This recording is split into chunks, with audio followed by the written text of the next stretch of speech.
Assalamualaikum teman-teman semua, dimanapun teman-teman berada. Semoga hari ini sehat walafiat dan tidak kekurangan suatu apapun ya.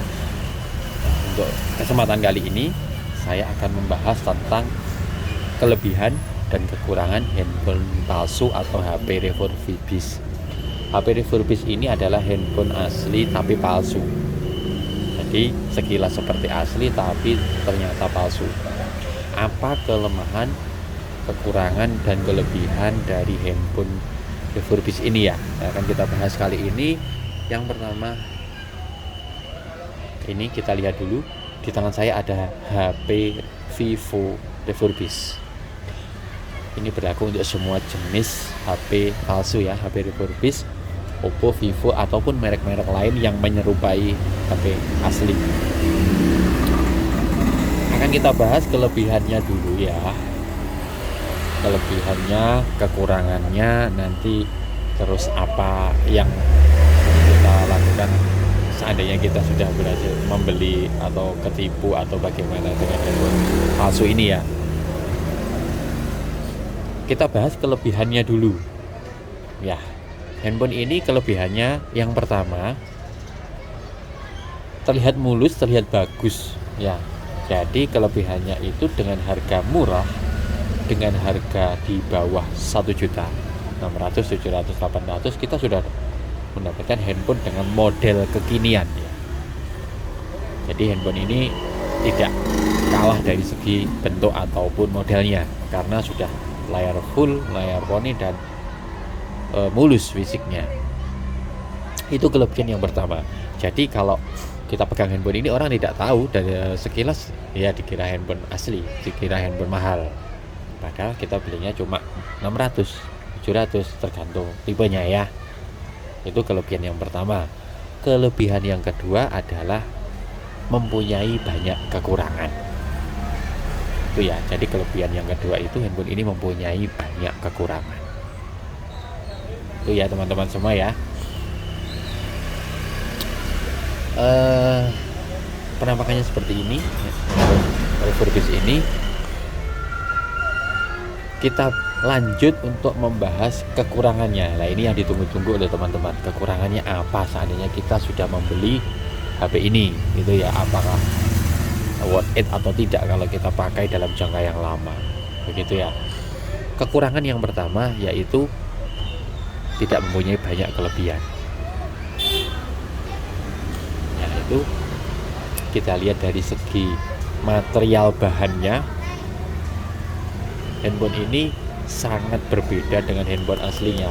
Bahannya sangat tipis, sangat jelek dan terlihat ringkih. Jadi saya sudah berkali-kali menemui HP ini retak atau pecah dengan hanya jatuh sedikit, tertimpa sedikit atau bagaimana dia sudah pecah atau retak. Terutama tutup belakang ya. Itu materialnya tidak bagus. Terus selain material bahan, ini ada, kita bahas tentang material yang lain ya, kekurangan yang lain yaitu yang pertama layar. Layarnya ini juga tidak bisa cerah atau tidak bisa tajam seperti HP asli karena kualitasnya KW. Jadi layar LCD-nya ini juga kualitas KW ya teman-teman ya. Kalau orang Jawa bilang layarnya ini puyeh, jadi agak putih, tidak bisa cerah, tidak bisa tajam. Tapi dalam penggunaannya oke, masih bisa dipakai ya, masih bisa dipakai. Itu salah satu kekurangannya. Kemudian ada lagi masalah saya menemuinya di baterai. HP refurbished ini sering sekali bermasalah di baterai. Bahkan sudah banyak yang HP-nya ini sudah sampai kembung ya. Handphone ini kembung sampai tutup belakangnya ini terdorong sampai kayak mau lepas, kayak mangap gitu ya, kayak samping tengahnya ini kayak ngangkat gitu. Itu karena baterai yang di dalamnya itu kembung.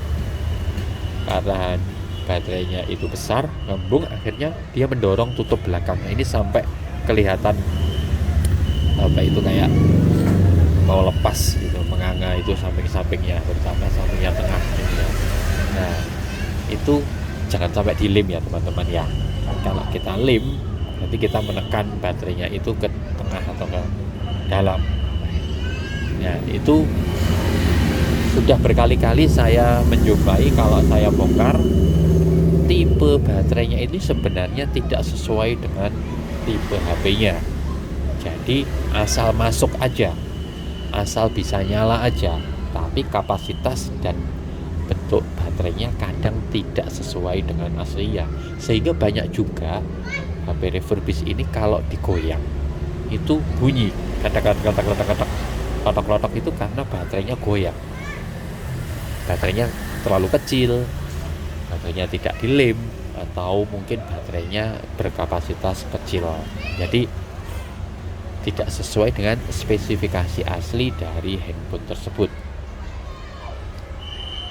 Nah, gitu ya teman-teman ya. Jadi kekurangan baterai ini paling banyak, entah itu ngedrop atau kembung.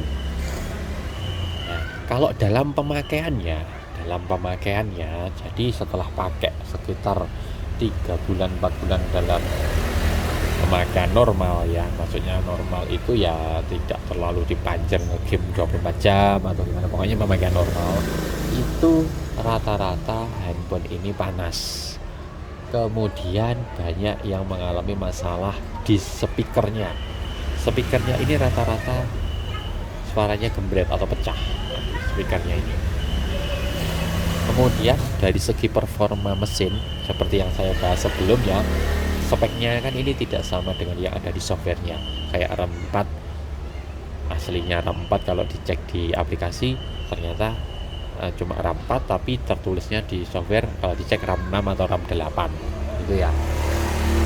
Karena RAM-nya sebenarnya tidak sesuai speknya, handphone ini sering over capacity, jadi sering mati atau restart atau mungkin panas yang berlebihan.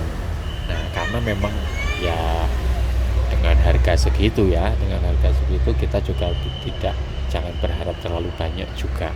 Nah, jadi saya sudah sering menservis handphone ini, sulit sekali kalau mesinnya sudah bermasalah. Selain spare partnya banyak yang tidak sama dengan orinya, sering bermasalah di IC-nya. IC yang sering bermasalah yaitu pertama IC WiFi atau WiFi Bluetooth. Jadi untuk teman-teman yang pakai HP refurbish sering dicek WiFi sama Bluetooth-nya, banyak yang error atau tidak berfungsi WiFi sama Bluetooth-nya. Kemudian charger pembawaan atau kotaknya beserta kabel datanya itu juga kualitas KW. Jadi kalau dipakai ya pokoknya bisa aja, tidak ada kualitas yang fast charging atau bagaimana, asal bisa keluar itu tanda petirnya, kemudian nambah walaupun sangat lambat. Itu ya, itu kualitas kabel data dan kualitas kotak chargernya. Jadi saya menemui setelah pemakaian agak lama ya, 2, 3, 4 bulan itu handphone ini mulai bermasalah. Tidak semua ya, ada yang awet juga ada. Cuma kebanyakan rata-rata permasalahannya di baterai, kemudian panas, kemudian suara yang gembret, terus chargernya lama-lama sulit. Nah, terus yang terakhir ini saya menjumpai